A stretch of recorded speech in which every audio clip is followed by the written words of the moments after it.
You might be surprised to learn that the episode that cemented Attack on Titan as one of the greatest in anime wasn't episode 1, it was episode 5. Don't worry, I'm going to explain how and why that is. To understand episode 5, we have to touch on some prior episodes, and if you're a fan of episode 1, don't worry, so am I. It's one of the best debuts in anime history. We all remember the tragedy and the deaths that come in that first episode, but sometimes we forget the foundation for world building that had been laid as well. Since then, 5 years and 20% of the population has passed in 4 episodes. We experience the horror they feel in real time, and we invest in the characters' struggles as a result, all to build up to our rematch, which comes out of nowhere at the end of episode 4 when the Colossal Titan returns. And guess what? They're ready now. The last 5 years, they were all for this. We've been craving this battle ever since Eren's mother was eaten. He may not have been the one to do it, but as far as we are concerned, the Colossal is the face of evil in this show.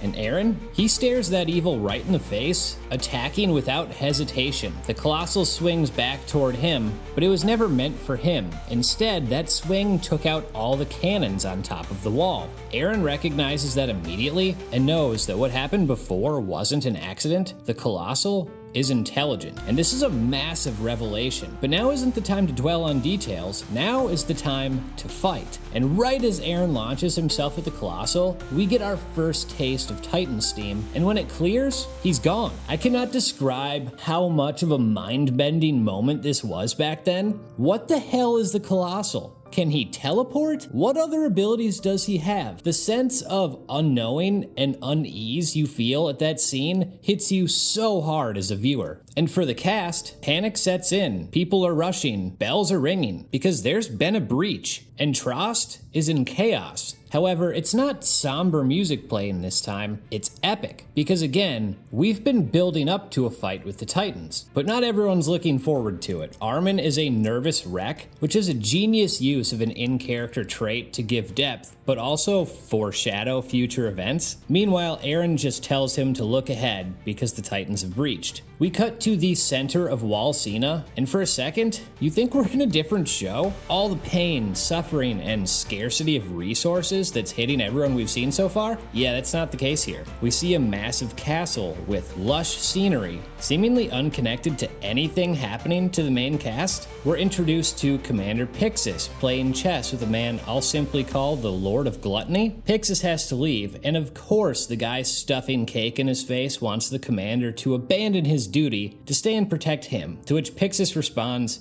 "Nah, but enjoy your day full of sloth and tranquility." Back in reality, we see a man we'll come to know later ordering cadets around, and what he says is less important than how he says it, because the way he says it has an air of fear to it. This coward, man, has the gall to say, "Lay down your lives for the cause," which is another foreshadowing moment that'll pay off later. It's funny that the last 2 scenes felt random at the time, but are actually quite connected. A fight with the Titans may be what we, the audience, want to see, but the people of Trost, they just want to live. Jean is livid this is happening right before he was off to safety, and Eren has to hype him up. His belief is what makes others believe, for better or worse. And then Mikasa gets placed on the rear guard, which means she can't protect Eren, which is important. She protests, but it's to no avail. Eren says, "You need to pull it together," and she responds by saying, "Promise you won't get yourself killed."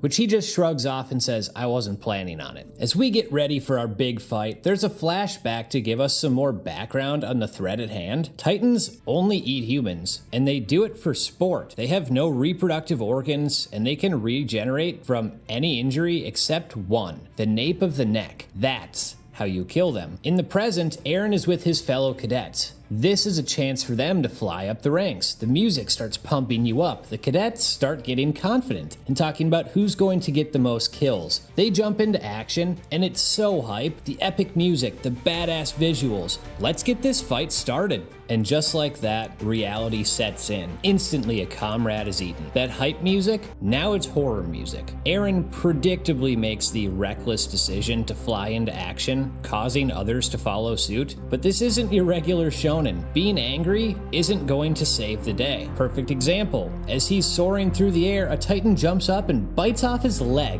sending him crashing into a roof. He's cooked. I couldn't believe what I was seeing when I first watched this. The others, all instantly slaughtered, one by one. Armin watches all of this and he's predictably petrified. He can't even move. Then we hear footsteps. A Titan is coming for him. Trust me, it doesn't matter how hard you scream at your TV, folks. He's not moving. The Titan picks him up and tosses him inside its mouth. That's it for Armin. Or is it? We get a flashback of him showing Eren a book about the world outside the walls. He tells him about these incredible sights. Water that glows like fire, fields of ice, the sea. Eren finally gets his Shonen Protag boost and dives in after Armin, catching him right before he's swallowed. He uses his sword to keep the Titan's mouth open, which was badass as hell, and he throws Armin outside its mouth. With a desperate look on his face, he says, "We're still going to the outside world." Then Eren Yeager, the main character of Attack on Titan, is eaten in episode 5. Armin wails and we cut to Mikasa looking confused, and then the episode ends. It's one of the craziest twists in anime history. When I saw it, I legitimately thought, okay, this show is going to end in 12 episodes and everyone's going to die, and that this show is torture porn, and that's it. There's no way Armin was the main character all along, right? That was the only thing I could think of. This is still my favorite episode to show and watch people react to of any anime ever. However, it's not only a plot twist moment. The impact it has on Armin and Mikasa over the next few episodes is some of the most compelling parts of their character growth. Armin has to step up and be courageous, or his other friends will die. And Mikasa has to find a will to live outside of Eren. And it's not limited to them either. This moment and delaying its payoff a few episodes makes you realize Attack on Titan is an unforgiving world. Titans are a real threat. If you're not at your best, your comrades will die and no one is safe. Episode 5 is a masterclass in storytelling, character development, tension, and setup. Let me know what you think.